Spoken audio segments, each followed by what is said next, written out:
కుమ్మరించెదను. నీ సంతతి మీద నా ఆత్మను కుమ్మరించెదను. నీ సంతతి మీద ఆత్మను కుమ్మరించెదను. నీకు పుట్టిన వారిని నేను ఆశీర్వదించెదను. నీకు పుట్టిన వారిని నేను ఆశీర్వదించెదను.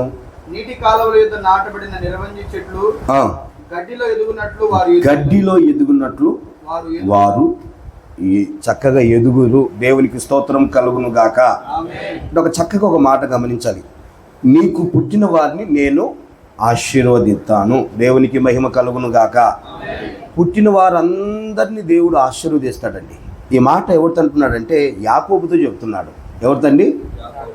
నా సేవకుడైన యాకోబు, నీ సంతతిని ఆత్మ కుమ్మరిస్తాను, నీకు పుట్టిన వారందరినీ ఆశీర్వదిస్తాను అని చెప్పి యాకోబుతో చక్కగా దేవుడు చెప్పే సందర్భం. నిజంగా నా ప్రియమైన దేవుని బిడ్డలారా, యాకోబు కుటుంబాన్ని దేవుడు చెప్పినట్టుగానే, దేవుడు అన్నట్టుగానే అలాగే చక్కటి దీవెన, చక్కటి ఆశీర్వాదం యాకోబు కుటుంబానికి దేవుడు అనుగ్రహించాడు. యాకోబు కుటుంబం చూడండి, పిల్లలందరూ దీవించబడ్డారు, పిల్లలందరూ ఆశీర్వదించబడ్డారు. ఎవరిని బట్టి పిల్లలు దీవించబడ్డారంటే యాకోబును బట్టి. 12 మంది పిల్లలు, 12 గోత్రములుగా దేవుడు వారికి పంచి ఇచ్చాడు. కారణం ఏంటంటే వాళ్ళు ఆశీర్వదించబడిన బిడ్డలండి. ఆత్మ సంబంధంగా తండ్రి చక్కటి మార్గాల్లో నడిచి ఆత్మ సంబంధమైన ఉద్దేశం కలిగి దేవుని ఆశీర్వాదం పొందినగలిగిన వాడు. ఈ రోజున ఆత్మ సంబంధంగా ఒక తండ్రి దేవుని మేలులు పొంది దేవుని దీవెనలు పొందితే ఆత్మ సంబంధమైన దీవెనలు పిల్లలు కూడా అనుభవిస్తారు. మీరు గమనించండి, ఒకసారి ఇసాకును ఆశీర్వదిస్తూ అబ్రహాము వలె నీ తండ్రి దీవెనలు అంటాడు. ఎవరి తండ్రి దీవెనలు అండి? అబ్రహాము వలె. అంటే అబ్రహామును ఆశీర్వదించిన దేవుడు ఇసాకును కూడా నీ తండ్రిని బట్టి. అంటే ఒక తండ్రి దీవెనకరంగా ఉన్నప్పుడు, ఆత్మ సంబంధమైన మేలులు పొందుతున్నప్పుడు పిల్లలు కూడా ఆత్మ సంబంధమైన మేలులు పొందుతారు. మీరు గమనించండి, తండ్రి కానీ తల్లి కానీ ఆత్మ సంబంధంగా ఉన్నప్పుడు పిల్లలు కూడా అంట ఆత్మ సంబంధమైన అనుభవాలు కలిగి ఉంటారు. ఆదివారం వచ్చిందంటే రోజు ఉదయం లేవగానే మోకరించి ప్రార్థన చేసుకుంటే పిల్లలు కూడా అలాగే ప్రార్థన చేసుకుంటారు, కుటుంబం కూడా అలాగే ప్రార్థన చేసుకుంటారు. ఎందుకంటే పెద్దలైన వారిని పిల్లలు బాగా గమనిస్తూ ఉంటారు. ఎందుకంటే వాళ్ళు నడిచే విధానము, వారు మాట్లాడే విధానము, వారి తలంపు ఇవన్నీ గమనిస్తూ ఉంటారు.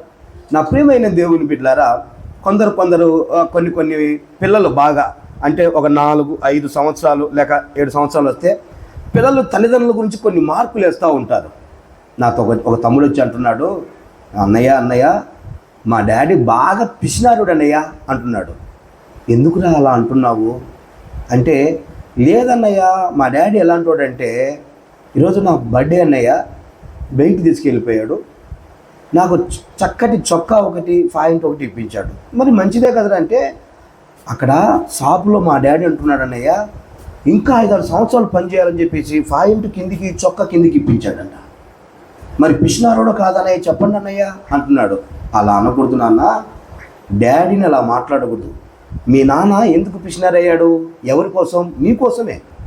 నీకు చక్కగా ఆస్తి సంపాదించాలనో, నిన్ను చదివించాలనో, నిన్ను బాగు చేయాలనో, నీ కుటుంబం పట్ల నీ పిల్లల తర్వాత ఆశీర్వాదకరంగా ఉండాలనో ఒక తండ్రి జాగ్రత్తగా చూడగలుగుతారు. పిల్లలు కొందరు ఏమనుకుంటారంటే మా నాన్న పిసినారుడు, మా మమ్మీ పిసినారిది అనుకుంటారు. తెలియని సందర్భాలు. వాళ్ళు దేనికోసం వాళ్ళ జీవితంలో అలా జీవించగలుగుతున్నారు? పిల్లల కోసమే కదండి. పిల్లలు రేపు పొద్దున భవిష్యత్తు దీవెనకరంగా ఉండాలనే కదా, ఆశీర్వాదకరంగా ఉండాలని కదా. నిజంగా ఆ తమ్ముని పిలిచి చెప్పేలోగా, సారీ అన్నయ్య నాకు తెలియక నేను మాట్లాడాను అన్నాడు. నిజమే, కొన్ని సందర్భాల్లో మేమే తెలియగలం అని చెప్పి కొందరు పిల్లలు మాట్లాడుతూ ఉంటారు.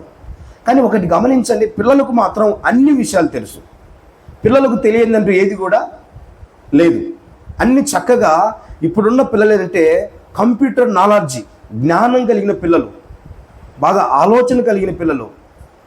తల్లి తండ్రి కుటుంబంలో ఏది చేసినా అలాగే చేయాలని ఇష్టపడతారు, అలాగే జీవించాలని ఇష్టపడతారు. మీరు బాగా గమనించండి, కొన్ని కుటుంబాలు చూస్తూ ఉంటాను. సరిగ్గా ఇప్పుడు ఈ పాపకు 2 ఏళ్ళు ఉంటాయా లేక 3 ఏళ్ళు ఉంటాయా, ఎంత చక్కగా ముసుగేసుకుని కూర్చొని చూడు. ఎవరు చెప్పారండి ఆ పాపకు? పెద్దలను చూస్తూ ఉన్నారు. ఎవరు చూస్తున్నారండి? పెద్దలను చూస్తున్నారు. కాబట్టి అలాగే నడవగలుగుతారు, అలాగే జీవించగలుగుతారు. నేను కొన్ని సందర్భాల్లో సంఘాన్ని తీసుకొస్తారు. చంకలో చిన్న బిడ్డలు ఎత్తుకొని వస్తారు. వాళ్ళకు ప్రార్థన చేసిన తర్వాత, చిన్న బిడ్డకు ప్రార్థన చేసిన తర్వాత వాళ్ళు చెప్పే విధానం ఏంటంటే, రేయ్ అన్నయ్యకు వందనాలు చెప్పనా. వాళ్ళు చెప్పడం తెలియదు, ఈ చెయ్యి ఆ చెయ్యి పట్టుకుని జోడించి అన్నయ్యకు వందనాలు చెప్పనా అని చెప్పి చక్కగా చెప్పించేలాగా చేస్తారు. అలా ప్రతి వారం చేసే కొద్దీ కొన్ని దినాల తర్వాత అన్నయ్యకు వందనాలు చెప్పంటే కనీసం సంవత్సరం కూడా వచ్చి రాకముందే చేతులు పైకెత్తి, కారణం ఏంటంటే దీన్ని ఏమంటారంటే, మనం ఏది చేస్తూ ఉంటే అదే పిల్లలు కూడా నేర్పించాలి, నేర్చుకుంటారు. ఆత్మ సంబంధంగా కుటుంబ వ్యవస్థ ఉంటుంది. నా ప్రియమైన దేవుని బిడ్డలారా, చాలా కుటుంబాలను గమనించండి. ప్రతి కుటుంబంలో జరిగే అనుభవాలు ఇవి, ప్రతి కుటుంబంలో జరిగే ఉద్దేశాలు ఇవి. అందుకని నా ప్రియమైన దేవుని బిడ్డలారా, కొన్ని అనుభవాల్లో చాలామంది కుటుంబాల్లో ఆత్మ సంబంధంగా ఎవరైతే పునాది వేసుకుంటారో వాళ్ళు చక్కగా నడవగలుగుతారు, చక్కగా జీవించగలుగుతారు. కొన్ని సందర్భాలు మీరు గమనించండి. బస్సులో వస్తుంటే ఒక సహోదరుడు ఉండి, మాకు ఎలాంటి అలవాటు అంటే ఈ 2 ప్యాకెట్లు పెట్టుకునే అలవాటు. చొక్కాకు 2 ప్యాకెట్లు పెట్టుకుంటాం.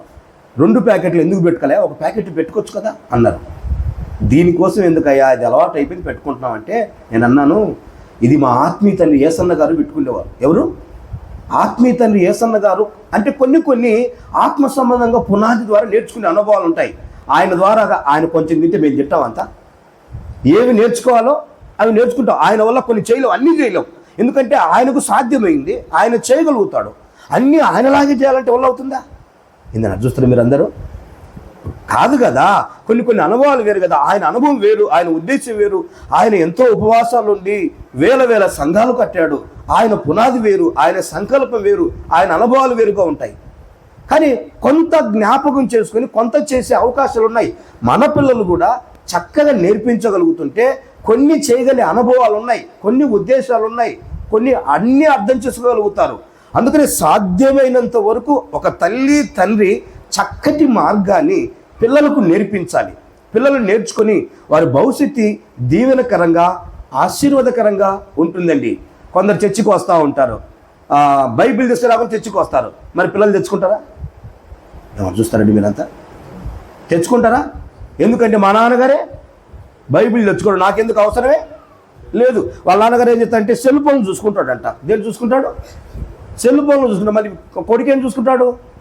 ఆయన కూడా సెల్ ఫోన్లోనే చూసుకుంటాడు. ఎందుకంటే నేర్పించి తత్వం ఎక్కడికి పోదు. అందుకే సాధ్యమైనంత వరకు పిల్లలకు మంచి విషయాలే నేర్పించాలండి, ఆత్మ సంబంధంగా. అందుకే దేవుని వాక్యం అంటది, నీకు పుట్టిన వారందరినీ నేను ఆశీర్వదిస్తాను. అందుకే యాకోబు జీవితంలో దేవుని ఆశీర్వాదం చాలా విలువైందిగా, చాలా గొప్పదిగా మనం చూస్తున్నాం. దేవుని ఆశీర్వాదం పిల్లలందరినీ దేవుడు ఆశీర్వదించాడు. యాకోబుకి ఎంతమంది పిల్లలు ఉన్నారో వాళ్ళందరి పట్ల చక్కటి ఆశీర్వాదం చూసినట్టుగా మనం చూస్తున్నాం. అంటే పుట్టిన వారందరూ ఒకలాగా ఉండాలంటే ఉండరు. కొందరికి ఒక అనుభవాలు ఉంటాయి, కొందరికి కొద్ది ఉద్దేశాలు ఉంటాయి. వారి తలాంతుల కొద్దీ కుటుంబంలో జీవించగలుగుతారు. కానీ ఒక తండ్రిగా పిల్లలకు మాత్రమే మంచి విషయాలు చెప్పాడు, మంచిగా జీవించాడు, మంచిగా ఉన్నారు. కొందరేమో నేర్చుకోగలుగుతారు, కొందరేమో నేర్చుకునే అనుభవాలు ఉండవు. అంటే కొన్ని అనుభవాలు వేరుగా ఉంటాయి, కొన్ని ఆత్మ సంబంధంగా ఉద్దేశాలు వేరుగా ఉంటాయి. కానీ వాక్యం అంటది, నీ కుటుంబం అంతా దేవుడు ఆశీర్వదించును గాక. నేను ఇక్కడ కూర్చొని మీకు అందరూ చెప్పగలుగుతాను, మిమ్మల్ని అందరినీ దేవుడు దీవించును గాక, మీకు పుట్టిన వారందరినీ ఆశీర్వదించును గాక. జాన్ వెస్లీ కదని మీకు పుట్టిన వాళ్ళందరినీ దేవుడు మనసారా దీవించును గాక. యాకోబు సంతతిని దీవించిన దేవుడు మీ సంతతిని దీవించును గాక. యాకోబు సంతతి మీద ఆత్మను కుమ్మరించిన దేవుడు మీ సంతతి మీద ఆత్మను కుమ్మరించును గాక. ఆ సంతతి చక్క గడ్డిలో ఎదిగినట్టుగా మీ పిల్లలు కూడా చక్కగా ఎదిగే కృప దయచేయును గాక. అంటే దేవుడు ఎదిగించే అనుభవం చాలా విలువైనదిగా ఉంటుంది. కొందరు అనుకుంటాము చక్కగా పుష్టిగా భోజనం పెడితే ఎదుగుతారు, అది కాదండి. అనుదినము దేవుడు ఆ బిడ్డల పట్ల దయా దాక్షను దేవుడు చూపును గాక. మీరు గమనించండి, లేఖనములు గమనిస్తే ఇప్పుడు జాన్ వెస్లీ 2 సంవత్సరాలు, ఎన్ని సంవత్సరాలు అండి? 2 సంవత్సరాలు అంటే 3వ సంవత్సరం మార్పు వస్తుంది. సంవత్సరానికి మార్పు కలుగుతుంటది. అందుకే సాంసోను గురించి రాయబడింది, గమనించండి, ఎదుగుతున్న కొలది ఆశీర్వాదం. ఆమేన్ చెప్పండి గట్టిగా. అంటే అలా సంవత్సరం ఒక మార్పు కలుగుతుంది. ఎదుగుతున్న అనుభవంలో మార్పు కలిగి దీవెన కలుగుతుంది. అందుకే సాంసోను విషయంలో రాయబడి ఉంటే, అతను ఎదిగే కొలది యెహోవా ఆశీర్వాదం బిడ్డపైన ఉండును గాక. నేనంటాను ఈ బిడ్డ మీద కూడా యేసయ్య ఆశీర్వాదం ఉండును గాక. మొట్టమొదటిగా ఎలా వస్తుంది ఆశీర్వాదం అంటే, నువ్వు పెట్టే ఆహారం ద్వారా ఆశీర్వాదము రానే రాదు. ఎందుకంటే నువ్వు సిద్ధపరిచే ద్వారా ఆశీర్వాదం రానే రాదు. కొన్ని కుటుంబాలు చూస్తుంటాం, కొందరు సిద్ధపరిస్తే కొందరేమో అమ్ముకుంటూ ఉంటారు అన్ని. కారణం ఏంటంటే వాళ్ళ అనుభవాలు వేరుగా ఉంటాయి. కానీ ఇది కాదు. కానీ ఎదిగే కొద్దంట ఆ బిడ్డలనంట యేసయ్య ఆశీర్వదించునుగాక, యేసయ్య చక్కగా దీవించునుగాక, ఉన్నతమైన ఆశీర్వాదం తృప్తిపరచునుగాక. నిజంగా మీరు గమనించండి, జీడిపప్పు పెట్టగలుగుతావేమో, తర్వాత ఇంకా ఏదైనా పెట్టగలుగుతావేమో, ఇంకా ఏదైనా కడుపు నిండా పెట్టగలుగుతావేమో, 5 సార్లు కాకపోతే 6 సార్లు పెట్టగలుగుతావేమో. ఒక హైట్ పెంచగలుగుతావు నువ్వు? పెంచే అవకాశం అనుకుంటుందా ఏవై గారు? పెంచే అవకాశం అది ఎవరి వల్ల? అది యేసయ్య మాత్రమే ఎదిగే కృప దయచేయునుగాక. మనం ఎంత పెట్టినా కొందరు అంటాడు, వాడు తినకే అట్లా అయిపోయాడు. తినకేం కాదు, ఒకవేళ పెడితే అట్లేం కాదు. నాకు తెలిసిన, నేను చీరాల సేవ చేస్తుంటే 4 పిల్లలు ఉన్నారు ఆ ఇంట్లో. పెద్ద కుమారుడికి ఒక చిన్న బిడ్డ పుట్టాడు. అందరూ ఆ బిడ్డకు కడుపు నిండా భోజనం పెట్టి తిని తిని తిని తిని గొంతంతా లావైపు కొవ్వు పట్టిపోయింది. నోట్ల నుంచి మాట రావట్లేదు. హాస్పిటల్కి పోతే గొంతంతా కొవ్వు పట్టింది, ఏం చేయాలి? ఆపరేషన్ చేయాలి అన్నారు. కారణం ఏంటంటే పెట్టడం వల్ల ఇంతే జరిగేది. అట్లా కాదు, యేసయ్య మన పిల్లల్ని ఎదిగే కృప దయచేయునుగాక. కొందరు అంటారు పెట్టకనే అలా అయిపోయాడు, పెట్టింటే అలా అవ్వేవాడు. కానీ కాదంటారు, పెట్టడం వల్ల పెట్టకపోవటం వల్ల అలా జరిగేది లేనే లేదు. ఏది ఏదైనా దేవుడే ఎదిగే కృప దయచేయునుగాక. ఎదుగుతున్న కొన్ని అనుభవాలు, కొన్ని ఆశీర్వాదాలు, చక్కటి దీవెనలు ఉంటాయండి. చక్కటి అనుభవాలు అంటే మన బిడ్డలు చక్కగా ఎదిగేలాగా చేయాలి. ఆత్మ సంబంధంగా దేనిలో ఎదగాలంటే జ్ఞానములో ఎదగాలి. ఆమేన్ చెప్పండి గట్టిగా. అనుదినము దినదినము జ్ఞానములో ఎదిగే కృప దయచేయునుగాక. అంటే జ్ఞానములో ఎదగాలి, ప్రేమలో ఎదగాలి, అన్ని విషయంలో ఎదగాలి. అంటే కొన్ని కాదండి, ప్రేమలో ఎదగాలి, జ్ఞానములో ఎదగాలి, అన్ని విషయంలో. ఇవన్నీ ఉంటే రక్షణలో ఎదగాలి. వాక్యం అనే పాలన రక్షణ విషయంలో ఎదిగేలాగా మన పిల్లలకు చిన్నప్పటి నుంచి ఆ అనుభవాలు తెలియచేయాలి. అందుకే ఎదిగే అనుబంధం అనేది ఇదండి. ఒక వ్యక్తికి, చిన్న బిడ్డకు చక్కగా రక్షణ అంటే ఏమిటి, జ్ఞానం అంటే ఏమిటి, ప్రేమ అనుభవాలు అంటే ఏంటి, అన్ని విషయాలు ఎదగటం అంటే ఏంటి, పిల్లలకు మనం ఇవి తెలియజేస్తా ఉంటే దేవుడే ఆ పిల్లలు ఎదిగే కృప దయచేయునుగాక, ఎదిగే అనుభవం దయచేయునుగాక. నా ప్రియమైన దేవుని బిడ్డలారా, కొన్ని కుటుంబాల్లో మన పిల్లలకు నేర్పగలిగితే చక్కటి దైవ జ్ఞానం దేవుడు ఆ బిడ్డలకు దయచేయునుగాక. చక్కగా అన్ని విషయాల్లో ప్రేమలో ఎదిగే కృప దయచేయునుగాక, జ్ఞానంలో ఎదిగే కృప దయచేయునుగాక, రక్షణలో ఎదిగే కృప దయచేయునుగాక. మీరు అలా నేర్పించండి, మన బిడ్డలు రేపటి దినమున అలాగనే ఎదిగే చక్కటి కృప అనుగ్రహించునుగాక. ఇలా నేర్పించకపోతే మాత్రము దేవుడే చూసుకుంటాలే అలా అనుకోకూడదు. దేవుడు మనకు అప్పగించాడు పిల్లలను. ఎవరికి అప్పగించాడండి? మనకు అప్పగించాడు. ఇప్పుడు సంఘ కాపరి ఎవరండి? సంఘానికి ఎవరు? సంఘ కాపరి. సంఘ కాపరి ఏం చేయాలి? సంఘాన్ని కాపాడుకోవాలి, సంఘాన్ని కాయాలి. గొర్రెల కాపరి అంటే ఏం చేస్తాడు? గొర్రెలను కాస్తాడు. అది పొట్టేలు, పొడుస్తున్న పొట్టేలే, దారి తప్పే పొట్టేలు అంటే వాటన్నిటి కాపరిగా ఉంచాడు. కాపరిగా ఉంచినప్పుడు దాని బాధ్యత వహించే కాపరిగా ఉండాలి. అలా జరుగుతూ నాకేంటంట, ఇలా జరుగుతూ నాకేంటంట, దారి తప్పితే నాకెందుకంట, ఇలా పోతే నాకెందుకంటే కాపరిగా దేవుడు ఉంచాడు. ఒక తోటకు కాపరిగా ఉంచాడు. కాపరి బాధ్యత వహించాలి. బాధ్యత వహించి వాటి విధానము, వాటి అర్థము చెప్పగలిగిన అర్హత ఉంది. ఎందుకంటే కాపరి అనుభవాలు, కాపరి ఉద్దేశం. అలాగే ఆత్మ సంబంధంగా దేవుడు మనకు అప్పగించినప్పుడు మన పిల్లల గురించి మన బాధ్యతగా, మనము తల్లిదండ్రులుగా చక్కటి ఉద్దేశాలు, వారి కుటుంబ వ్యవస్థలో, వారి పిల్లల అనుభవాల్లో మనం బీజం వేయాలి. అలా నేర్పించగలిగితే మన పిల్లలు మాత్రం ఆత్మ సంబంధంగా ఎదిగే కొలది దీవెనలు పొందుతారు. ఇలా నేర్పించకుండా మనము దేవుడు తెలుసులే అంటే దేవుడు తెలియదు ఏముంది చెప్పండి? అన్ని తెలుసు దేవుడికి. దేవుడు రక్షించాడు, దేవుడు దీవించాడు, సంఘంలో సమకూర్చాడు, కాపరికి అప్పగించాడు. ఎవరికి అప్పగించాడు? కాపరి నడిపించాలి, కాపరి పోషించాలి, కాపరి చూసుకోవాలి. నాకెందుకంటే కాపరి అనుకో, ఆ గొర్రెలు ఎలా ఉంటాయి? ఇందులో చూస్తున్నారు మీరంతా. ఎవరన్నా 2-3 పిల్లలు నాకెందుకంట అంటే పిల్లలు ఎలా ఉంటారు? రోజు పోట్లాడటమే అంతే. ఎందుకంటే కాపరిని పెట్టింది ఎందుకు? వారికి న్యాయ తీర్పు తీర్చాలి. ఆమేన్ చెప్పండి. వారికి సమాధానం చెప్పాలి. ఆమేన్ చెప్పండి. వారికి నెమ్మది కలగచేయాలి. ఆమేన్ చెప్పండి. ఆ కుటుంబం ప్రశాంతత అనుభవించాలి. ఆమేన్ చెప్పండి. అలా ఉంటేనే చాలా మంచిదండి. ఒక తల్లిగా పిల్లలు పోట్లాడుతుంటే మీ కర్మర బాబు అనకూడదు. ఒక తల్లిగా కుటుంబ బాధ్యతగా వారికి చక్కగా కూర్చోబెట్టి ఇలా ఉండాలన్నా ఇలా ఉండాలన్నా ఇలా ఉండాలని చెప్పాలి. అలా చెప్పగలిగితే మన కళ్ళ ముందు మన పిల్లలు చక్కగా దీవించబడతారు, ఆత్మ సంబంధంగా ఆశీర్వాదం పొందుతారు, దీవెనలు పొందుకొని సాక్షిగా ఎదుగుతారు. అందుకే దేవుడు మనకిచ్చిన బాధ్యత.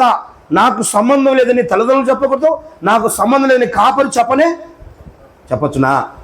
చెప్పగలిగే అవసరం లేదు. ఎందుకంటే దేవుడు నియమించాడు. దేవుడు నియమించిన తర్వాత ఒక ఫ్యాక్టరీ ఉంది, ఒక వ్యక్తికి అప్పగించాడు. ఆ వ్యక్తి చూసుకోవాలి. ఏమైతే నాకేంటంటే ఆ ఉద్యోగం ఉండదు, అక్కడ కొత్తగా జీవించే అనుభవాలు ఉంటాయి.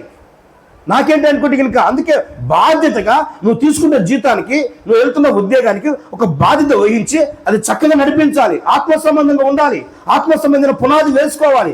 ఆ కుటుంబంలోనే ఆత్మ సంబంధమైన కార్యాలు జరగగలుగుతాయి. అందుకని నా ప్రియమైన దేవుని బిడ్డలారా, నేను చెప్పేది కూడా అలాగే. పిల్లలకు మంచి అనుభవాలు నేర్పిస్తే చక్కగా ఎదిగే కృప దయచేయునుగాక, చక్కటి తలంపు దేవుడు దయచేయునుగాక. ఎదుగుతాం అంటారు కదా, వాక్యం ఉంటుంది కదా, కొమ్మగా ఉన్నప్పుడే వంచకపోతే మానైతే వంగరు. ఎందుకంటే కనుక వంచే అవకాశం లేదు. చిన్నప్పటి నుంచి చక్కగా నేర్పరితనంగా చెప్పగలగాలి. మా సంఘంలో ఒక సండే స్కూల్ అమ్మాయి ఉంది, 119 కీర్తన మొత్తం చెప్పగలుగుతుంది. నేను ఇప్పటికి చెప్పలేను, నా వల్ల కాదు. కానీ ఆ అమ్మాయి 119 కీర్తన మొత్తం చెప్పగలుగుతుంది. ఏమిటంటే ఎలా చెప్పగలుగుతున్నావు అమ్మా, ఎలా అవుతుంది? కారణం ఏంటంటే మా తల్లి నాకు చక్కగా నేర్పిస్తుందన్నా, చక్కగా కూర్చోబెడుతుందన్నా, చక్కగా నేర్చుకోమని చెప్తుందన్నా. మైకి పట్టుకుందంటే చూడకుండా 119 కీర్తన మొత్తం చెప్పగలుగుతుంది. నిజంగా తల్లి గనక తండ్రి గనక పిల్లలకు నేర్పిస్తే వారిని మించి ఎవరి వల్ల కాదు. ఎందుకంటే కళ్ళ ముందు ఉండేది తల్లిదండ్రుల పక్కన బిడ్డ. ఆ బిడ్డకు కనుక నేర్పించగలిగితే ఎంత విలువైందండి. ఈ రోజుల్లో కొంతమంది ఉన్నారండి, చక్కగా పుస్తకాల గురించి, చక్కగా దైవ వాక్యాల గురించి, కంఠస్థ వాక్యాల గురించి తల్లిదండ్రులు నేర్పించే వాళ్ళు ఉన్నారండి. అవి నేర్చుకొని ఆత్మ సంబంధంగా పిల్లలు చక్కగా ఎదుగుతున్న వాళ్ళను చాలా కుటుంబాలు చూడగలుగుతున్నాం. కొందరు స్కూల్లో అడుగు పెట్టరు, ఏబీసీలు మొత్తం నేర్చుకోగలుగుతారు. ఇక ఎవరు నేర్పారంటే మా డాడీ, మా మమ్మీ. అంటే నేర్పించగలిగితే ఎవరైనా నేర్చుకుంటారండి. నేర్చుకునే అనుభవం, నేర్పించే అనుభవం. అందుకే ఆ చక్కటి ఎదుగుతున్న అనుభవాలు మనం చూడాలంటే మన పిల్లలకు మన కళ్ళ ముందు ఎదగాలి, ఆశీర్వాదం పొందాలి, ఎదుగుతున్న చక్కటి దీవెనలు పొందాలంటే తండ్రి బాధ్యత. దేవుడు నువ్వు నెరవేర్చగలిగిన మనసు నీకుంటే మీ పిల్లలు కళ్ళ ముందు దీవెనకరంగా ఉండే కృప దయచేయునుగాక. అలాంటి ఆశీర్వాదం దేవుడు దయచేయునుగాక. ఒకవేళ నేర్పించకపోతే, తెలియచేయకపోతే అది చాలా దేవుడి కోపం అంట. ఇది కూడా కోపం వస్తుందా పాస్టర్ గారు అంటారు. బైబిల్లో చూడండి, సంఘానికి కాపరి ఏలి. ఎవరైనా సంఘానికి కాపరి, పిల్లలు మంచి పరిచారకుల మందిరంలో ఉన్నారు, కానీ వాళ్ళు కొన్ని విషయాలు నేర్పించలేకపోయాడు. నేర్చుకోవాల్సిన ఒకటి ఏదో నేర్చుకున్నారు అంటే సంఘం ద్వారా వాళ్ళ ద్వారా బాగుపడే అనుభవాలు లేవు, దీవించబడే అనుభవాలు లేవు. అప్పుడు దేవుడు అంటాడు, ఏలి మీద దేవుని కోపం వచ్చిందండి, పిల్లల మీద దేవుని కోపం వచ్చిందండి. కారణం ఏంటంటే కనుక వాళ్ళు దేవుని దర్శనం పొందలేకపోతున్నారు. అలాగని చెప్పి తండ్రి ఏమన్నా పిల్లలు ఏమన్నా గద్దిస్తున్నాడా? వాళ్ళని గౌరవపరుస్తున్నాడంట, వారిని ప్రేమిస్తున్నాడంట. ఈరోజు కూడా అంతే. పిల్లలు ఎంత తప్పు చేసినా కొంతమంది ప్రేమించే వాళ్ళు ఉంటారు. ఇది తప్పురా, ఇది రైట్ రా, ఇది చేయకూడదురా అని చెప్పాలి కదా. ఆమెను చెప్పండి గట్టిగా, సంతోషంగా చెప్పండి. దేవుని మహిమ కలుగును గాక. సంతోషంగా చెప్పండి. ఎవరో ఒక చావకుడంట, ఒక విశ్వాసం నీ కోపం వచ్చి అలా జీవించొద్దు, నువ్వు నీ బ్రతుకు మార్చుకోవాలి నువ్వు అని వాక్యం ద్వారా చెప్తే అంట, ప్రార్థన అయిపోయిన తర్వాత ఆ అబ్బాయి అంట తాళం వేసి ఇంటికి వెళ్ళిపోయాట, గేటుకు తాళం పట్టుకెళ్ళిపోయాడంట. ఇంటికి వెళ్ళిపోయి ఏమిట్రా పాస్టర్ గారు తిట్టాడంటే, తిట్టాడు కాబట్టి గేటుకు తాళం వేసి ఇచ్చానన్నాడంట. మంచి పని చేసావురా నువ్వు అన్నాడంట. ఎవరు తండ్రి అన్నాడు, మంచి పని చేసేవారంట. ఆ తండ్రి తండ్రేనా? మీరు చెప్పండి. ఏందమ్మా చూస్తున్నా మీరంతా? ఆ తండ్రి తండ్రేనా అంటే ప్రేమించే తండ్రి. ఎవరినంటే పాపాన్ని ప్రేమిస్తున్నాడు, కొడుకును ప్రేమిస్తున్నాడు. ఏం పని చేసావురా? దేవునింటికి అలా చేయొచ్చునా? దేవునింటికి అలా చేయొచ్చునా? పాస్టర్ అన్నారు, తర్వాత మాట్లాడుకుందాం. నీ అనుభవం ఏంటి? దేవునింటి అలా చేసే అనుభవం నీకుందా? ఎవరిచ్చా నీకు అధికారం? ఇలా గద్దించగలిగితే దేవుడు ఆ తండ్రిని ప్రేమించును గాక. లేక తండ్రి ఆ కుమారుడు రాజు పడ్డాడు అనుకో, తండ్రి జీరోనే, కుమారుడు కూడా ఏలి కుమారుడు అయిపోతారు. బైబిల్ చక్కగా రాయబడింది. ఎందుకంటే మన పిల్లలకు మనం చెప్పాలి, ఇది చేయొద్దు, ఇలా చేయకూడదు, ఇది నీకు తెలియదు, ఇది తెలియక చేసావు, తప్పునానా, నీది చిన్న వయసు, నీ అనుభవం మంచిది కాదు, అలా గద్దించగలిగితే దేవుడు అంట గద్దించే అనుభవాన్ని చూస్తూ ఉంటాడంట. అందుకే ఏలికి లేకుంటే ఏలి దైవ సేవకుడు కదా, ఆయన మీద కోపం అండి దేవునికి. ఆయన గద్దించలేకపోయాడంట, నేర్పించలేకపోయాడంట, సంఘం సరిగ్గా ఉండలేకపోయాడంట. అందుకే దేవుడు ఆయన మీద కోపం వచ్చింది. ఏలి ఎలా చనిపోయాడు మీకు తెలుసా? ఆరోగ్యం బాగా చనిపోయాడా? ఏలి ఎలా చనిపోయాడు తెలుసా మీకు? ఏంటంటే చూస్తున్నారు అందరూ కొత్త పాస్టర్ లేదు. ఆమె చెప్పండి గట్టిగా, బిగ్గరగా చెప్పండి. మీరు బాగా చదువుకోండి, ఏలి చనిపోయిన అనుభవాలు గుర్తుకొస్తాయి. ఎందుకంటే దేవుని కోపం అలా ఉంటుంది. అందుకనే పిల్లలకు ఏది ప్రేమించాలో, ఏది ప్రేమించొద్దో, ఏది గద్దించాలో, ఏది గద్దించొద్దో, నీ రక్త సంబంధం కావచ్చు, కుటుంబం కావచ్చు, అలా ఉండకపోతే నష్టపోయే సందర్భాలు చాలా ఉన్నాయి. అందుకని నేను సేవకుని చెప్తున్నాను, మనం దీవెనలు పొందాలంటే మన పిల్లలు ఎదుగుతున్న కొలది చక్కటి పరసంబంధమైన ఆశీర్వాదాలు మన పిల్లలకు దేవుడు అందించును గాక, దేవుడు సహాయం చేయను గాక. అలా నేర్పిస్తుంటే మన కళ్ళ ముందు మన పిల్లలు దీవెనకరంగా ఉంటారు, మన కళ్ళ ముందు ఆశీర్వాదకరంగా ఉంటారు, మన కళ్ళ ముందు మంచి హోదా కలిగిన వారిగా ఉంటారు. అలా ఉండాలండి. ఇది ఆత్మ సంబంధంగా పిల్లల మీద బాధ్యత అంటారు. ఏది చెడో ఏది మంచో ఒక తండ్రికి తెలియకపోతే ఎట్లా, ఒక కుటుంబానికి తెలియకపోతే ఎట్లా? అందుకే ఏలి జీవితంలో చాలా వెనుకబడినట్టుగా మనం చూస్తున్నాం. అందుకే ఏలి బదులు అంట దేవునికి స్తోత్రం చెప్పండి, గట్టిగా బిగ్గరగా చెప్పండి, చేతుల పైకి చెప్పండి, మరోసారి చెప్పండి, గట్టిగా చెప్పండి. అందుకే దేవుడు చూశాంట చక్కగా సమయాన్ని అనుకున్నాడు, దేవుని మహిమ కలుగును గాక. అంటే పరిశుద్ధంగా జీవించేవారు యేసయ్య ఇష్టపడను గాక.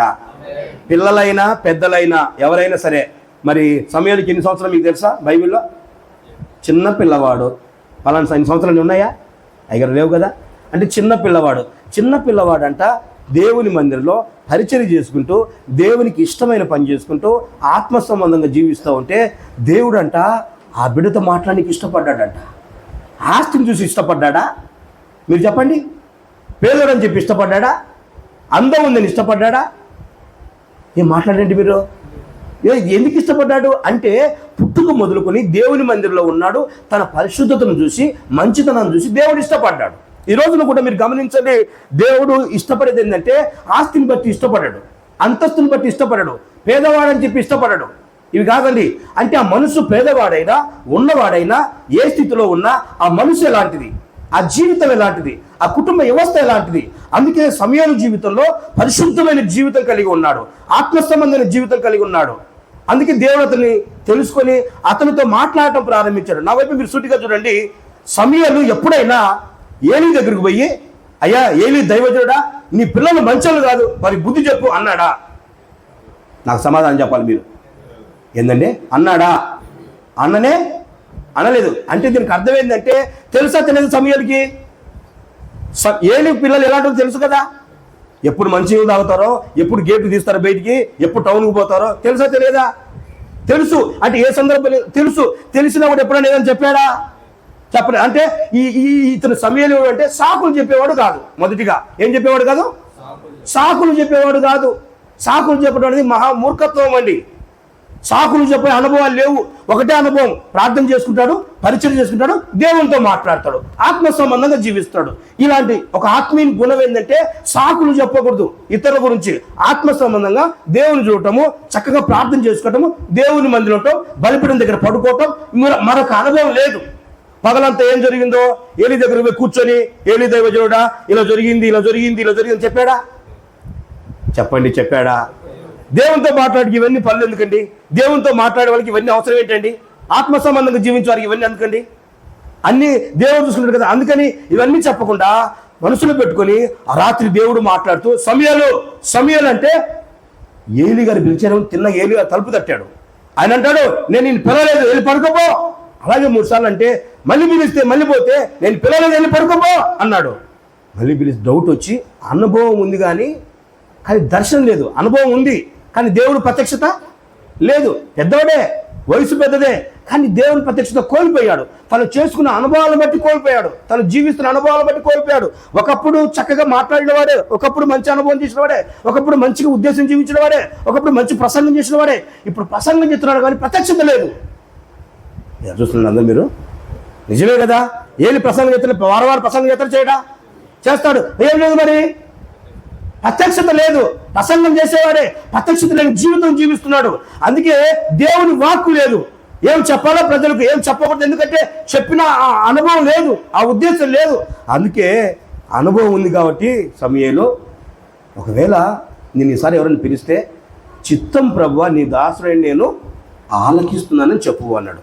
కానీ సమూయేలు ఏంటంటే ఆయన ఏది చెప్తే అదే చేస్తాడు. పోయి పడుకుంటే సమూయేలు సమూయేలు అని పిలిస్తే చిత్తం ప్రభువా నీ దాసుడైన నేను ఆలకిస్తున్నాను చెప్పండి. ఇంకా ఆ సంఘంలో ఏం జరుగుతుందో రాత్రంతా చెప్పాడు.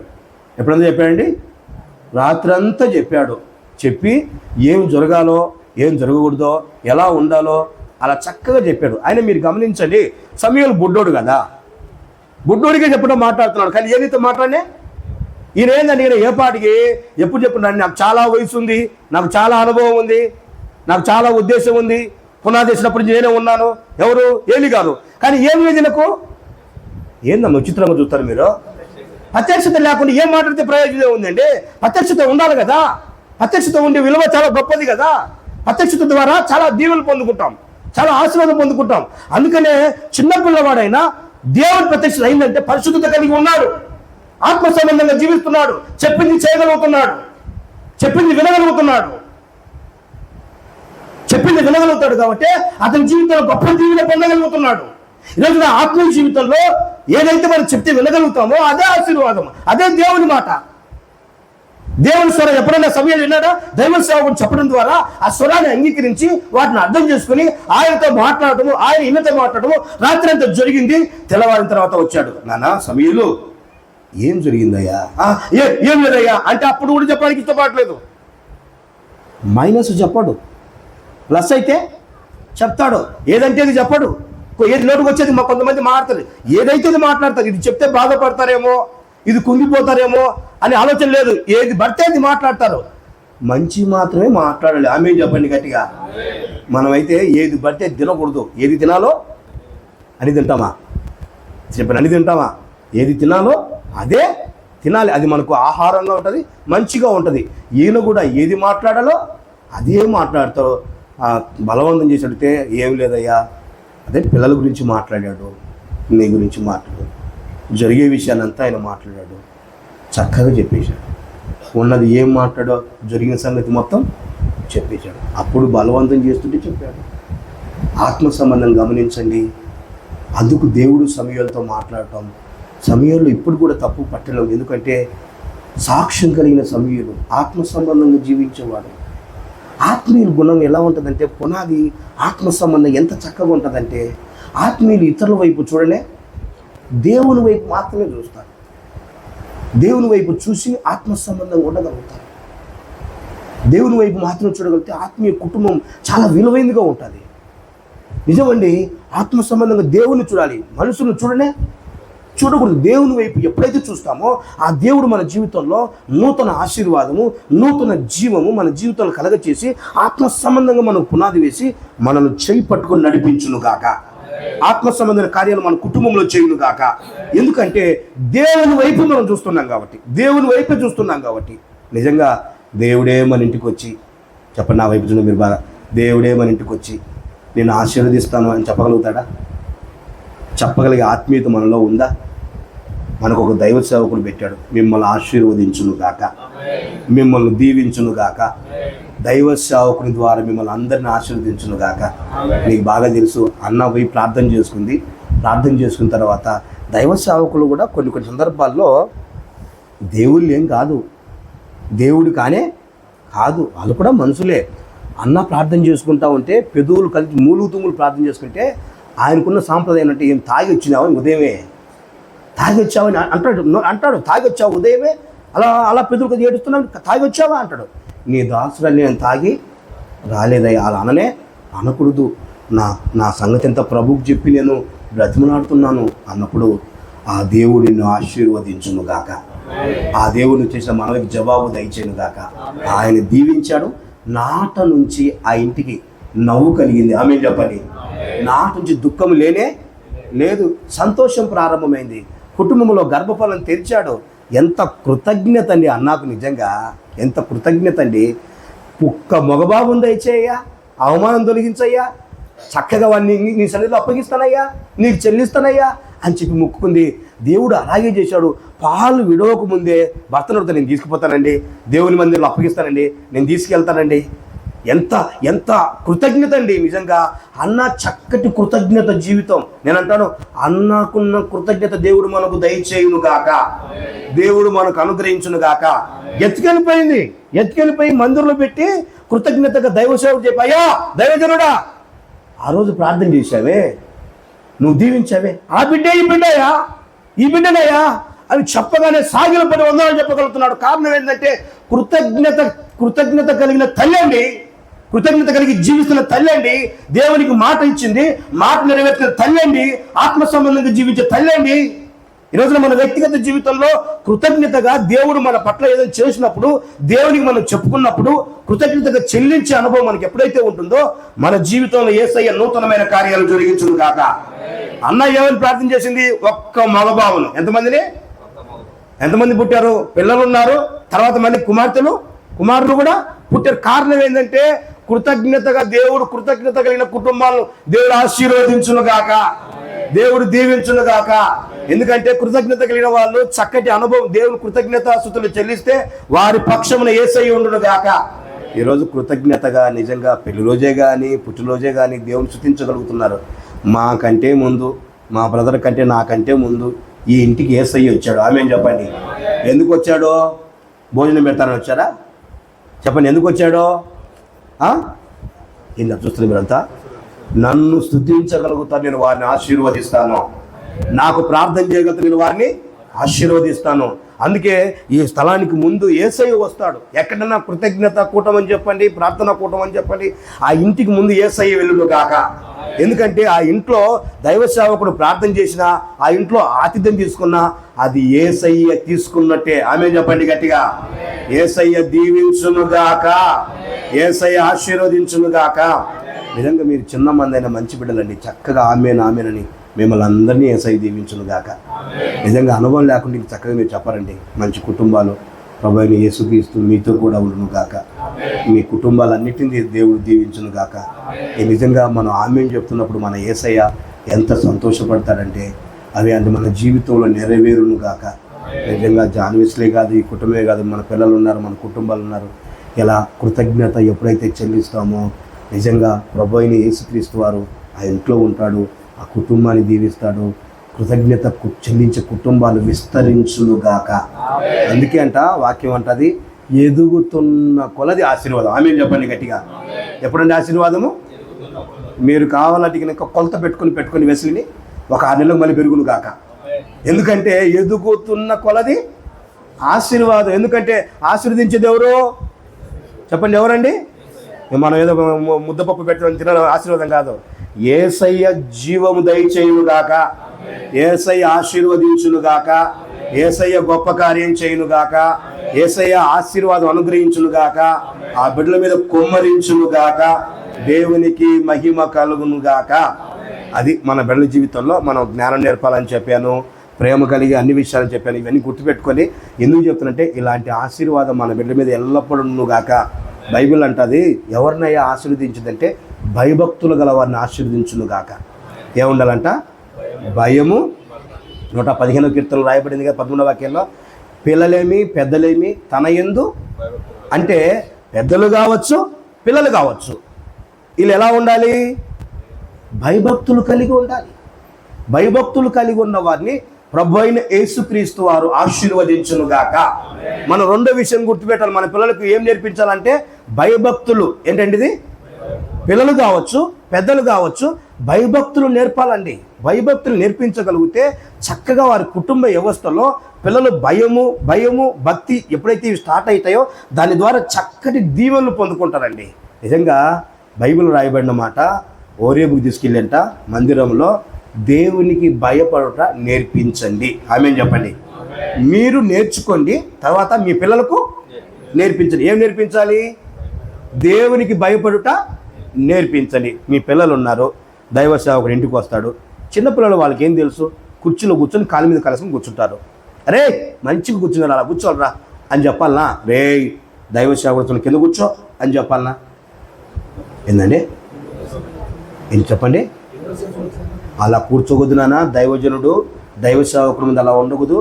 భయభక్తులు నేర్పాలి. బైబిల్ రాయబడింది, చెయ్యి పట్టుకొని త్రోవలో పోవటం నేర్పించాలి, కూర్చోవటం నేర్పించాలి, పడుకోవటం నేర్పించాలి. వాస్తవాన్ని మీరు గమనించండి, చిన్నపిల్లలు పడుకోవటం రాదు. అంటే చెయ్యి అలా పెట్టో, కాలు ఇలా పెట్టో పడుకుంటారు. తల్లి అయిన తండ్రిని చూసి అలా పడుకోకూడదు నాన్న, ఇలా పడుకో అని చెప్పాలి. మీరు ఎప్పుడైనా గమనించారా?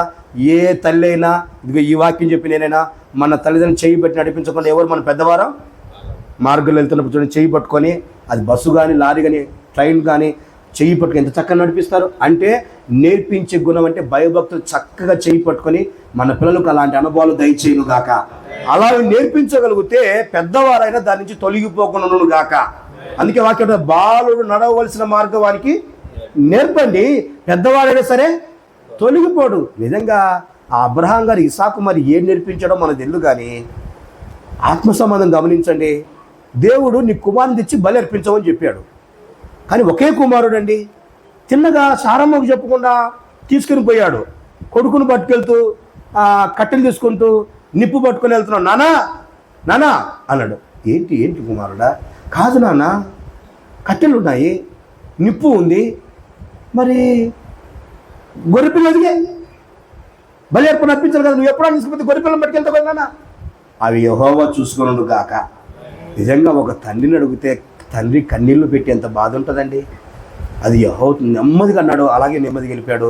అక్కడికి వెళ్ళిన తర్వాత కట్టెలన్నీ పేర్చి, బాగా గమనించండి, కట్టెలన్నీ పేర్చి ఇసాకును పడుకోబెట్టి కత్తి పైకెత్తాలి. నాయన దుర్మార్గుడా అన్నాడా? అన్నాడా? అనలేదు. కత్తి పైకెత్తినా, కట్టెల మీద పెట్టినా నెమ్మదిగా చూస్తూనే ఉన్నాడు.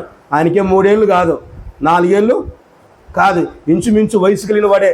కానీ తండ్రి నేర్పించే విధానము నోరు తెరిచి మాట్లాడలేదు. ఆమె చెప్పండి గట్టిగా. అలాగే పడుకున్నాడు, కత్తి పైకెత్తున్న కూడా చూస్తూ ఉన్నాడు, నోరు తెరవలేదు. కారణం ఏంటంటే విధేయత కలిగిన వాడు, విధేయత చూపినవాడు, దేవుని భయభక్తులు భయం కలిగి నేర్పించిన వాడు, చిన్నప్పటి నుంచి ఆత్మ సంబంధం నేర్పించిన వాడు. అందుకే దేవుడు అతన్ని బట్టి ఇసాకును బట్టి గొర్రెపిల్లలు అప్పించడం బైబిల్లో మనం చూస్తున్నాం. ఆత్మ సంబంధంగా మన పిల్లలకు కూడా ఎంత వయసున రాని నువ్వు నేర్పించగలిగితే నోరు తెరవలేరు. ఆమె చెప్పండి గట్టిగా. నోరు తెరిచే అవకాశం ఉండదు. ఎందుకంటే మనం అలా నేర్పించే విధానం అనేది ఆత్మ సంబంధంగా భయభక్తులు చాలా విలువైందండి. భయభక్తుల ద్వారా దేవుని దీవెన. అందుకే తండ్రి దగ్గర నేర్చుకోవాలి. ఎవరి దగ్గర అండి? బైబిల్లో చూస్తే యాకోబు కుమారుడు, చిన్న కుమారుడు యోసేపు ఉన్నాడు, తండ్రి దగ్గర ఉన్నాడంట. ఎక్కడ ఉన్నాడండి? ఎందరో అసూయపడ్డారు, ఎందరో కుళ్ళుకున్నారు, ఎందరో ఏదో చేశారు. తండ్రి దగ్గర నిలువుటంగి వేసుకొని యాకోబు దగ్గర యోసేపు చాలా విషయాలు నేర్చుకున్నాడంట. బైబిల్ చూస్తే తండ్రి దగ్గర మాత్రమే ఉన్నాడు, కానీ నేర్చుకున్నాడు. కాబట్టి యోసేపు అంటాడు, అన్నలందరూ కలిసి యోసేపు దగ్గరికి వెళ్ళినప్పుడు వాళ్ళకి కీడు చేయలేదు. నేను దేవునికి భయపడేవాడిని. ఎవరికంట? నేను దేవునికి భయపడని ఈ పని చేయజాలని. ఎందుకంటే దేవునికి భయపడే వాళ్ళు కీడు చేయరు, ఏ అపకీర్తి చేయరు. ఎందుకంటే దేవునికి భయపడేవాడే కాబట్టి ఆత్మ సంబంధంగా వారిని చేర్చుకొని వారికి ఏ కేడు చేయకుండా దాన్ని ఇచ్చి కుటుంబాలని పోషించి యాకోబు సంతతిని మొత్తం రమ్మని పిలిచి వాళ్ళు ఎంత కీడు చేసినా, వాళ్ళు అమ్మి వేసినా, ఎంత తిప్పలు పెట్టినా, ఎన్ని ఇబ్బందులు పెట్టినా ఏ రోజు కూడా వారిని గురించి కీడు కూర్చిన మాటలు లేవు. ఎందుకంటే భయభక్తులు కలిగిన కుటుంబం పట్ల అలాంటి అనుభవాలు ఉండవు. ఎందుకంటే నేర్చుకున్న తండ్రి దగ్గర నేర్చుకున్నాడు, ఆత్మ సంబంధంగా నేర్చుకున్నాడు, ఆత్మ సంబంధం ఉద్దేశాలు ఉన్నాయి. ఎవరైతే తండ్రి దగ్గర నేర్చుకోగలుగుతారో, తండ్రి చెప్పిన ఉద్దేశాలు ఎప్పటికీ మర్చిపోయండి. అక్కడ తండ్రి పక్కన లేడు, లేకపోయినా సరే పునాది లాంటిది, ఆత్మ సంబంధంగా నేర్చుకునేది అలాంటిది. అందుకే నేను ఎవరికి భయపడను. ఎవరికి భయపడతాను? ఎంత సమాధానం చెప్పండి. పలాని ఎమ్మెల్యే అంటే నేను భయపడతాను, పలాని ప్రెసిడెంట్ అంటే నేను భయపడతాను, అలాంటివి ఏమి లేవు. నేను దేవునికి భయపడేవాడిని, ఎవరికి భయపడను. కనుక ఈ పని చేయజాలను. ఇలాంటి అనుభవం దేవుడు మనకు అందరికీ దయచేయను గాక. ఎవరికి భయపడాలి చెప్పండి? ఎవరికి భయపడాలి? పాస్టర్ గారిని చూసి భయపడాల్సిన మనకు అవసరం లేదు. ఎవరిని చూసి భయపడాలి? ఇప్పుడు కొందరు ఉంటారు, పాస్టర్ గారు రాగానే టీవీ ఆపేస్తారు. ఏమంటే ఎందుకు ఆపేస్తారు?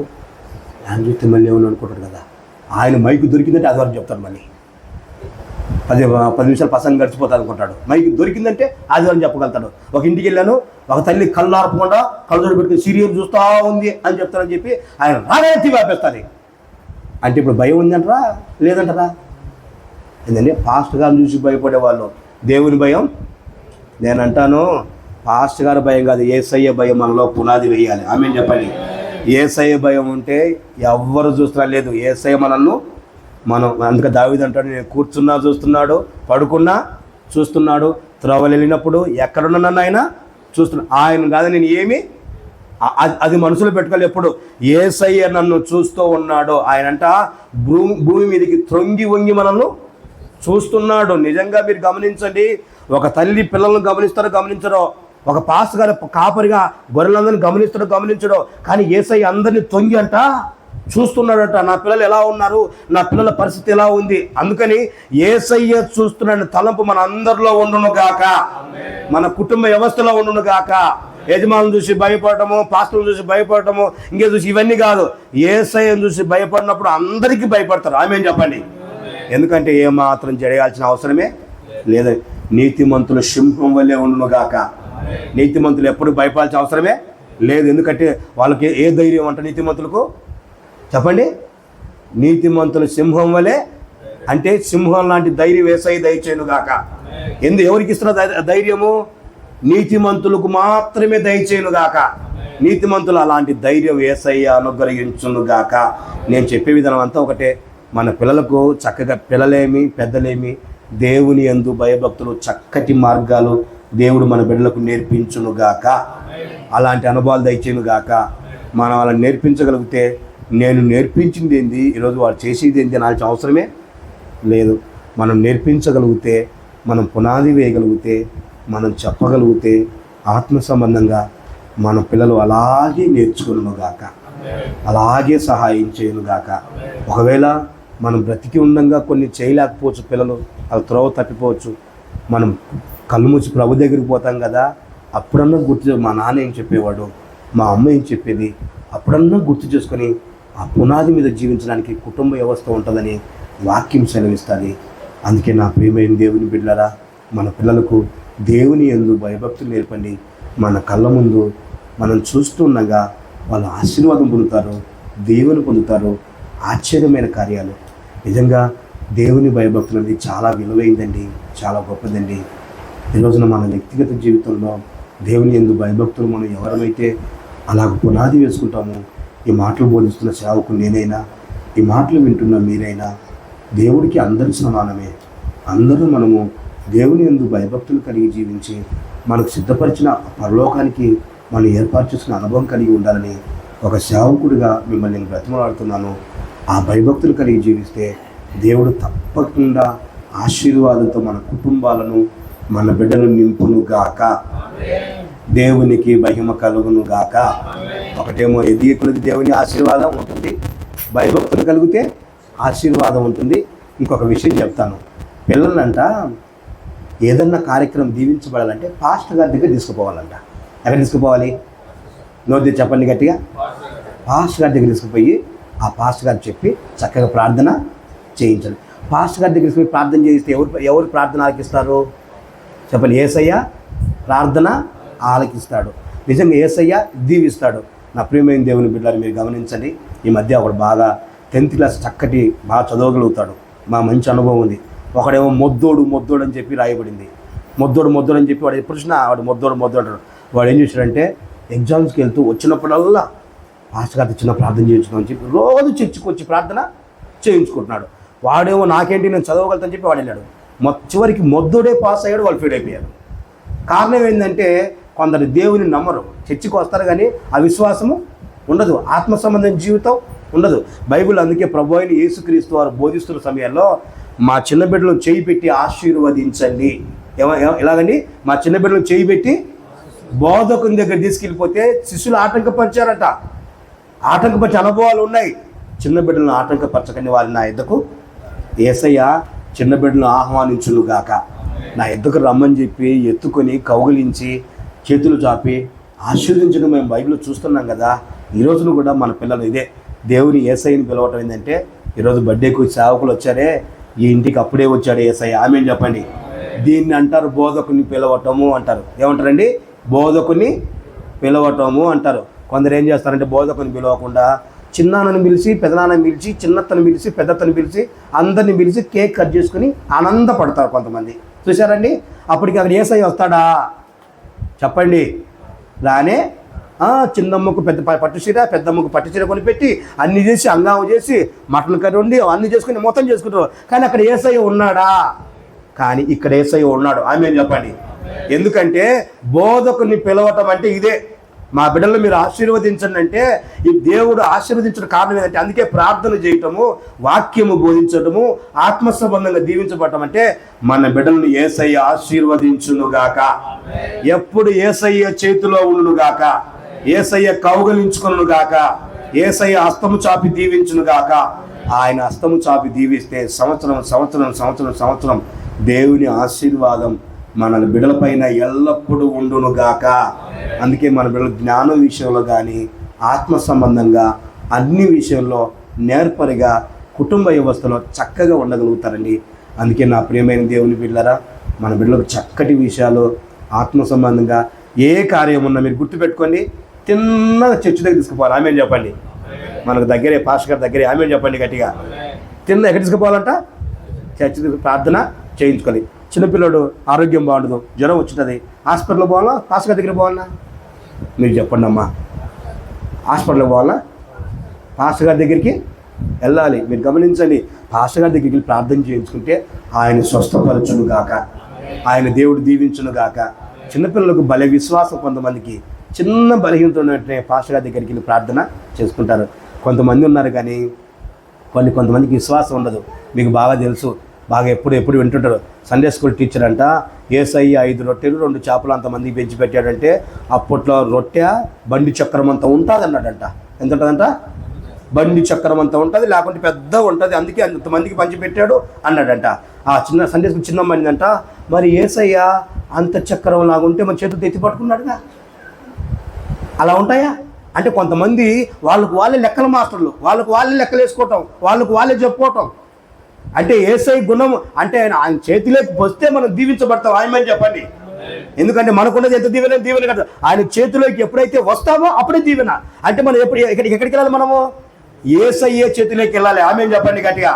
యేసయ్య చేతిలో ఉంటే మనకు ఆశీర్వాదం కలుగును గాక, యేసయ్య ఆశీర్వదించును గాక. యేసయ్య చేతిలో 2 చేపలు 5 రొట్టెలు వెళ్ళాయి, అలాగనే మనం యేసయ్య చేతిలోకి వెళ్ళాలి. కొందరు అంటారు ఇది నా కష్టార్జితము, ఇది నా డబ్బులు, నేను ఎందుకు ఇస్తాను? నీది యేసయ్య చేతిలోకి వెళ్ళకపోతే దీవెన లేదు. నువ్వు ఎక్కడికి వెళ్ళాలి? యేసయ్య చేతిలోకి వెళ్తే ఆయన చేతులెత్తి ఆశీర్వదిస్తాడు, అప్పుడు నువ్వు దీవించబడదువు గాక. బైబిల్ రాయబడింది 5 రొట్టెలు 2 చేపలు అవి తినంగా మిగిలి ఎన్ని గంపలమ్మా? 12 గంపలకి ఎత్తి పెట్టారంట. ఎన్ని గంపలండి? 12 గంపలు. అది ఎవరిచ్చే ఆశీర్వాదము? యేసయ్య చేతిలోకి వెళ్తే నీకైనా నాకైనా ఆశీర్వాదం ఉంది. ఆమేన్ చెప్పండి. నా ఇష్టం అనుకుంటే యేసయ్య చేతిలోకి వెళ్ళకపోతే మనకు ఆశీర్వాదం లేదు. అందుకే ఆయన ఆశీర్వదించాడంటే ఎంత దీవెనండి, ఎంత ఆశీర్వాదం అని, ఎంత గొప్పదండి. నిజంగా నా ప్రియమైన దేవుని బిడ్డలారా, అందుకే మన యేసయ్య మన ధోనిలో అడుగు పెట్టును గాక. ఆ ధోనిలో అడుగు పెట్టాడు. కుడివైపున వలవేమంటే విస్తారమైన చేపలు పట్టాడు. కారణం ఏంటంటే అంతకుముందు రాత్రి అంతా చేపలు పట్టాడు. ఒక చేప అయినా ఆశీర్వాదం లేదు. యేసయ్య లేని అనుభవం, యేసయ్య లేని కుటుంబం ఆశీర్వాదం ఉండదు, యేసయ్య లేని హృదయం ఆశీర్వాదం ఉండదు. యేసయ్య ఉంటే, యేసయ్య చేతిలోకి వెళ్తే ఆత్మ సంబంధం ఆ కుటుంబం యేసయ్య చేతిలో ఉంటే దేవుడు పరమందున దేవుడు నిశ్చయంగా ఆశీర్వదించును గాక.